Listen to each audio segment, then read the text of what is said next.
Hello ladies, welcome to a new video on my channel, Heal Thy Feminine. My name is Angela, and on this channel I discuss the importance of us healing our inner girl in order to better tune into our femininity and attract the love and life of our dreams.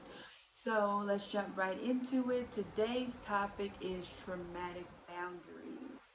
Boundaries that come from trauma, woundings from our childhood, from our adolescence, from repetitive negative relationship circumstances, which actually, now that I think about it, comes from childhood. So basically, woundings from childhood. Um, so I'm going to tell you the four signs, and then at the end, I'm going to give you an exercise to do, which will be a part of your homework in order to overcome the traumatic boundaries if you feel that this video resonates with you. So before I get started though, I'm going to talk a little bit about what healthy, normal boundaries are. Now, I did a podcast episode, um, I believe it's episode 4 of my podcast. I'll drop the link to my podcast and possibly the actual episode in the link in the description of this video. But in that video, just to give a brief overview, I just talk about what healthy boundaries are, and then I give a couple examples of what healthy boundaries are. So basically, healthy boundaries are, for example, you don't allow men to pick you up on the first date from your house. You don't allow men to come into your home before you've known them for 3 days. If you are doing online dating, maybe you don't give your real phone number out until you met the person in person. Maybe you give out a Google number or some other number like that, right? Because you want to protect your safety. Just different things like that are normal things to ensure your well-being, longevity. So those are normal, healthy boundaries. Even the boundary of you don't allow men to be late. You don't allow, like for example, if he's, late once, you let it go. You say something, but if it keeps happening, you say something to him. Or example of, if you don't get confirmation for a date within 48 hours, you just assume that there's no date, right? You don't allow men to waste your time. You don't allow them to kind of drag on the situation. You're just like, okay, I haven't heard from you. Um, so I'm just going to assume that there's no date and I'm going to make other plans. These are nice, good, healthy boundaries in dating. Um, but there's another boundary that there are other boundaries that come from trauma wounds. And what these boundaries really are walls that are put up. They are walls that are covering a hardened heart that is full of bitterness, anger, resentment, things like that.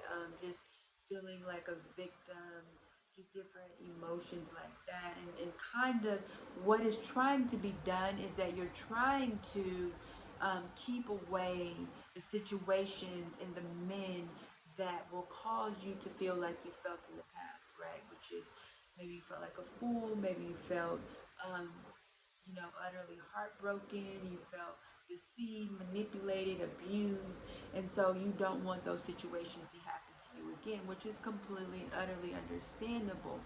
But what you have done is you've gone about it in a healthy way and you've allowed those wounds to dictate your life.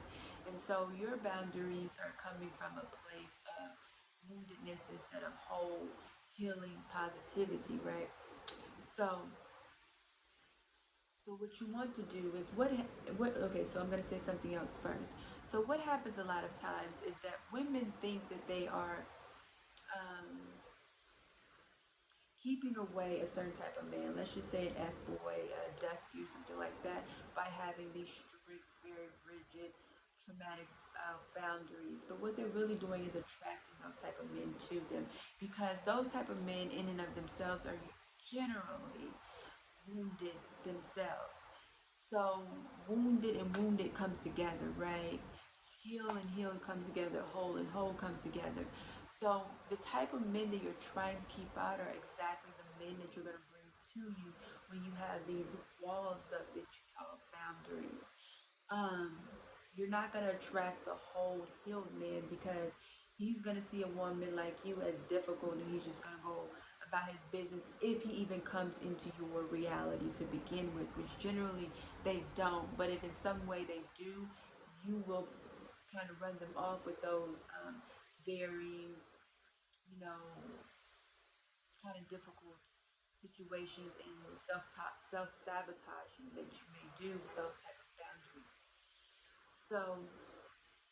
So what you're actually doing is you're actually um,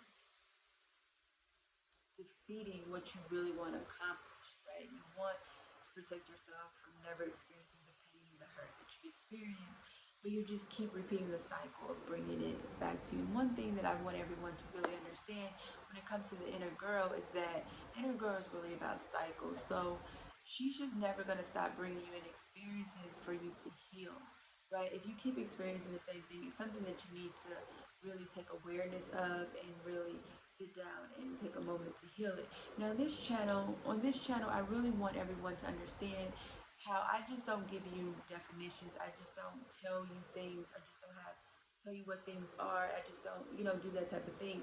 My goal is also to give you a way to overcome, right? I'm here to teach you how to heal your inner girl and different ways to recognize that your inner girl needs to be healed in order to better tune into your femininity and attract whole, healthy love to yourself, right? So I'm never just gonna, mostly, I'm not going to tell you just what something is and how it is or what it looks like. I'm also going to give you a way to overcome it. Now, if I ever don't do that, please hold me accountable in the comments and tell me, well, you just told us, you just defined what it was, you just gave us some examples, but how do I, how do I overcome this? How do I get on the other side of this? And I will be sure to respond if I can, if I see the comments. Maybe I'll try and address it in another video. But for the most part, that is my goal in every video, is just not to make you aware of different opportunities to heal your inner girl, but exactly practical ways to do it based on that given topic. So let's jump into the 4 signs that you are operating in trauma, wounds, and putting up walls and calling it boundaries. So traumatic boundaries is what I like to call them. Number one is you have a hard time being vulnerable and or opening up to others. So you are a very mistrustful person. You always feel like someone is out to get you. You are very shallow in your relationships. You don't really let people see like your core essence of a woman, which is really an important aspect of femininity, is to be vulnerable and to allow a man to see your heart, because he's going to connect to his heart through your heart. And so if you find that you're in a lot of superficial relationships, it's probably because you have this first traumatic boundary of not being vulnerable and open to them.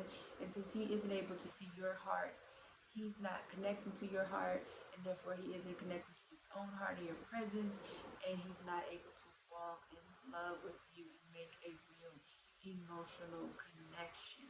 So you um, are finding yourself in very shallow, casual relationships a lot of times, or even relationships that maybe seem committed on the outside, but internally, there's no real depth there. There's not really love. It may just be a convenience thing or something like that, right? So that's number one. Um, Number two is you pride yourself on being Miss Independent. Now, in this one, this is a traumatic boundary because in this situation, women who pride themselves on being Miss Independent do not want to ask for help. They think it's a sign of weakness. They think that they don't really need help. They don't really need a man for anything.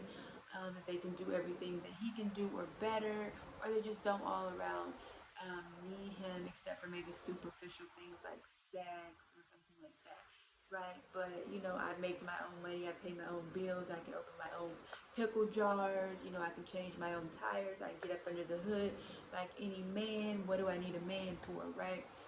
Um, so this comes from a traumatic boundary. Maybe the men in your life were never there. Maybe you saw your mother do everything herself. And maybe she instilled in you that never depend on a man, always do things yourself. And so that stuck with you.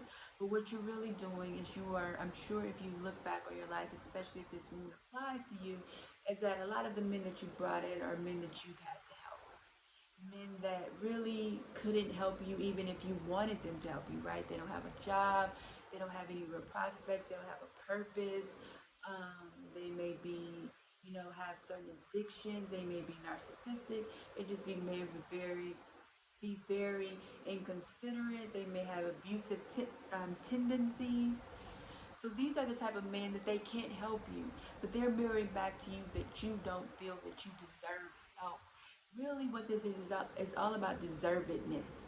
You feel that you don't deserve to be helped, and so you put up this wall of I can do it by myself. I don't need a man, and this really pushes away healthy masculine men because healthy masculine men fall in love by feeling needed and by actually giving to you because the masculine energy is a giving energy.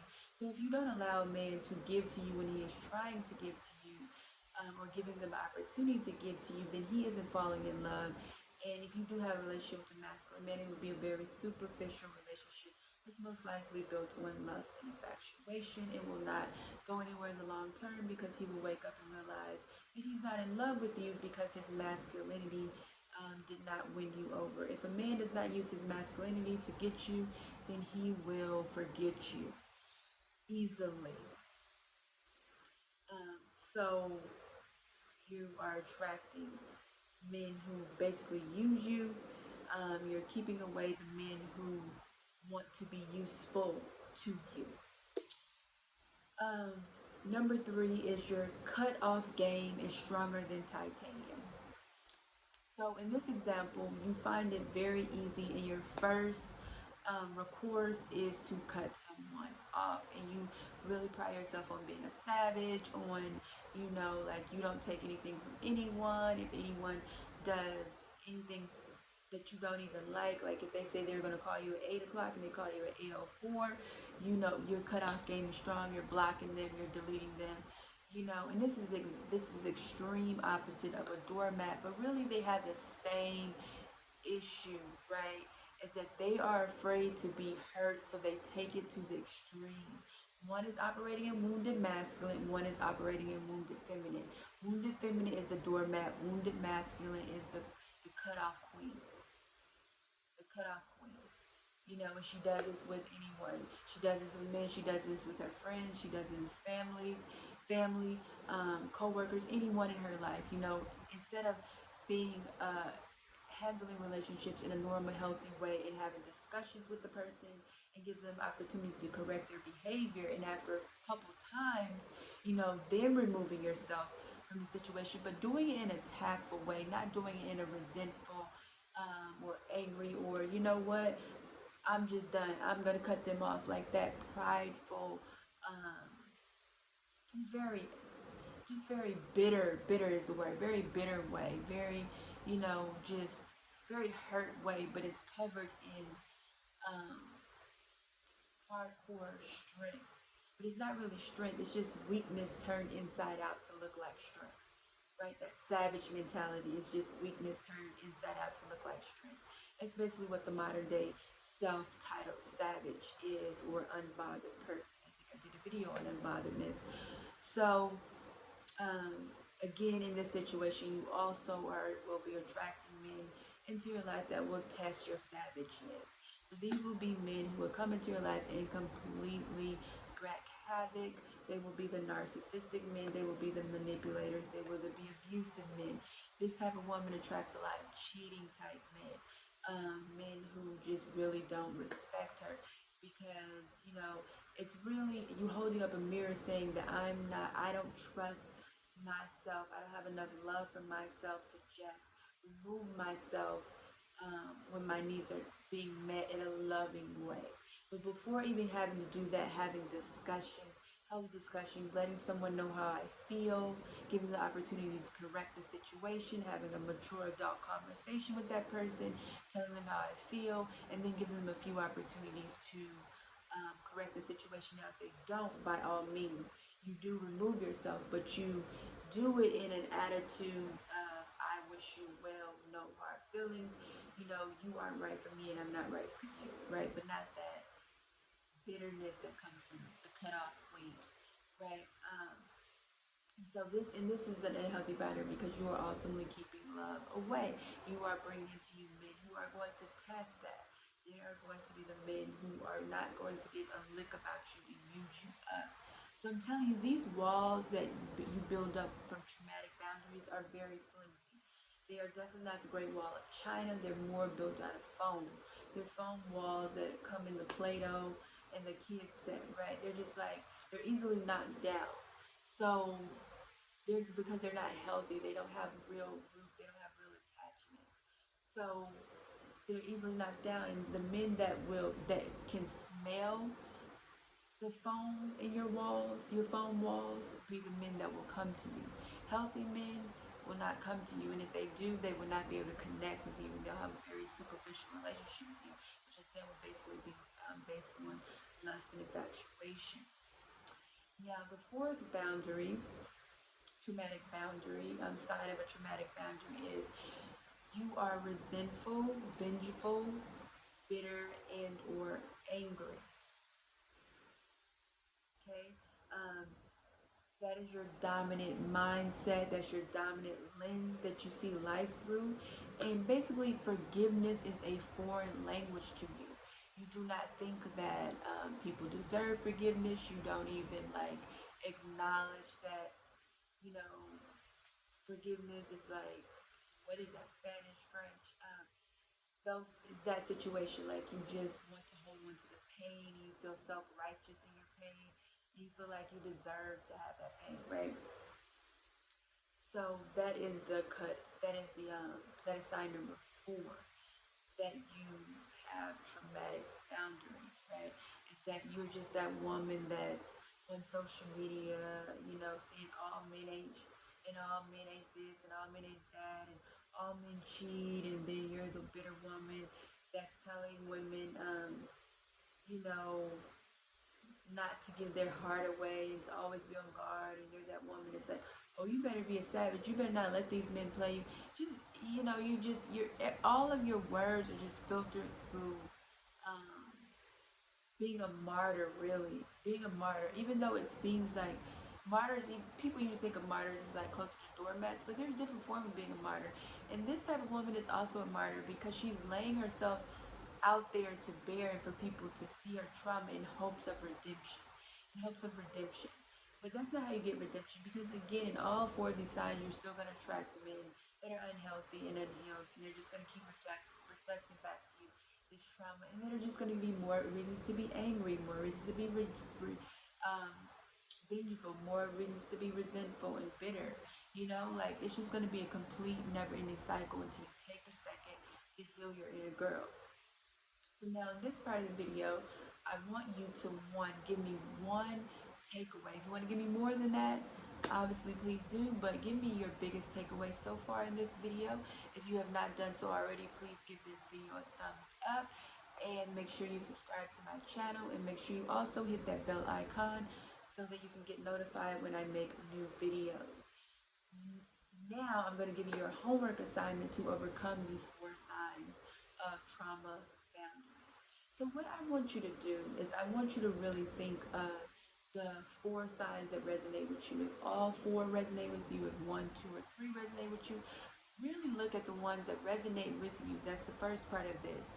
And the second part of this is kind of go back to a time in your life that you can remember, take it as far as back as you can remember, where you feel like you may have picked up that particular trauma, right? And then think of a more present day relationship that you may have been in with a man that kind of, that trauma came to the forefront. right? So, for example, if you are Miss Independent, you don't need a man. Maybe you can think back to your childhood and say, okay, my father was never there, and my mom taught me that you can't rely on men. And then you can think back to a more recent relationship where you can say, okay, well, I was with my ex-boyfriend for 3 years, and I supported both of us, and he never helped out with the bills, right? So that's a relationship that reinforced trauma from the past, and then you resonate with that boundary. So then what I want you to do is write a quick paragraph to your inner child, or maybe you can even speak it, visualize your inner child and speak it if you're more comfortable with that. And just tell her, dear inner girl, thank you for trying to protect me by implementing these walls um, based on trauma for me, and name the specific trauma, name the specific one that I mentioned out before. But I now ask you to release that. Um, Please forgive me for not being aware that I had this trauma wound. I take full responsibility for having this trauma wound, but now I ask you to please release it. Thank you so much. I love you. And then I want you to say that from now on, I promise to be aware of my boundaries, be aware of my walls, and I will always strive to make sure that all of my boundaries are coming from a healthy, healed place. Thank you, thank you, thank you. So if you need that, I would just rewatch this part of the video again if you didn't really get everything that I said. I may have spoke a little fast, but just rewind it to the part and just really get into that. And this way, you are acknowledging, because healing is about acknowledging the wound and then taking steps to cleanse it out and then stitch it up. Right? So that's what we're doing. We're acknowledging the wound. We're cleaning it out by taking responsibility, accountability, and then we are going to stitch it up by saying the statement that I just gave you, by writing it down, or speaking it, visualizing it to yourself as a child. Okay, so that's my video for today, ladies. I hope you enjoyed it. Again, like and subscribe to my channel, and until next time, have a great day.